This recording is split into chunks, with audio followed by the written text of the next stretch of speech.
This is Selma Schimmel, and this is Unique and Unmistakable Amsterdam. The cultural and commercial capital of the Netherlands is used to being the center of attention, and this year is no exception as it hosts the European Cancer Congress 2013.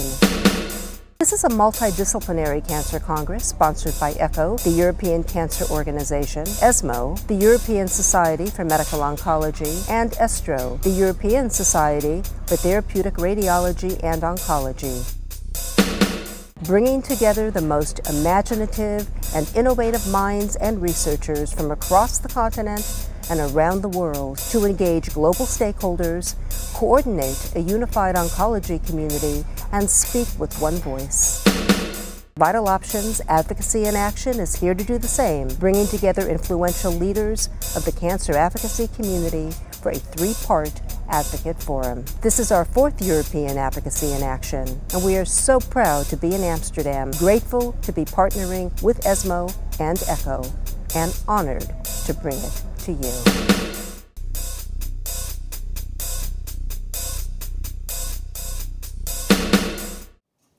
What is the role of patient advocacy? What can the advocacy community do on behalf of palliative care, and what are the challenges that advocates have to overcome? Mm-hmm.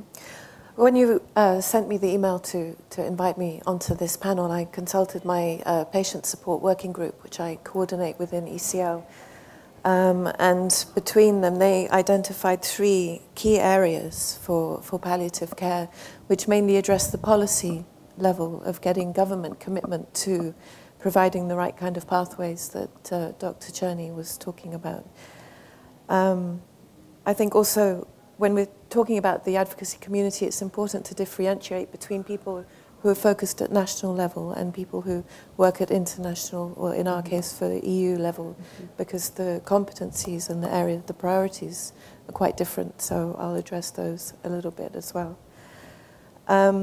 First of all, most of our advocates in our leagues are working on national strategies and advanced care planning, making sure that palliative care is included in national cancer plans, not just on paper, but then actually put into practical implementation, which is also maybe a way of ring-fencing budgets for palliative care as well. The second area that all the members of the group agree on is that patients should always have a right to decide where they want to die, which ties into the dying with dignity. And most that are surveyed amongst our leagues say that they do actually want to die at home. But then there are lots of emotional and economic and social barriers to this, not only if there's a medical occurrence during the process and the patient has to go back to hospital, but especially with the economic crisis, people can't afford to keep a patient at home. They need to go out to work in order to support the family, and this is a big, big issue for many patients in Europe. Hospice care is well developed in many countries, but again, is facing cutbacks as people give less to charities and governments are cutting back on services. I think the overarching main challenge for us and maybe for cancer in general is the economic crisis. In Cyprus, one of our members lost 70,000 euros this year from the Troika's haircut of their bank account. And so their staff salaries were cut by 20%. These are people who go out into the community and provide palliative care services to people at home. But this service has been directly influenced by people making policies at European level with the EU, the IMF, and the third, I can't remember the name now.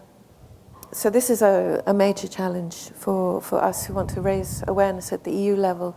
How do we get the policymakers in their ivory towers to protect the money that's supposed to be helping people who are in need of palliative care in member states and pan-Europe? I can only say we need to work together on this and to raise awareness. When you say to a patient or a family member, the first mention of palliative care, what is their perception? We've heard what Dr. Cherney has said, but from your experience, is there a pushback, or is there a sense of perception of what does the public think. It may be a term that they've really not heard of before, thought about. No, I think I should have said at the beginning that the Patient Support Working Group defines palliative care as the care to alleviate symptoms over a life course of an illness up to the point of death. Perceptions amongst the general public, certainly I think if you say palliative care, people think of the end point, and that needs to change. It needs to be broadened out so people have a better understanding. Thank you very much.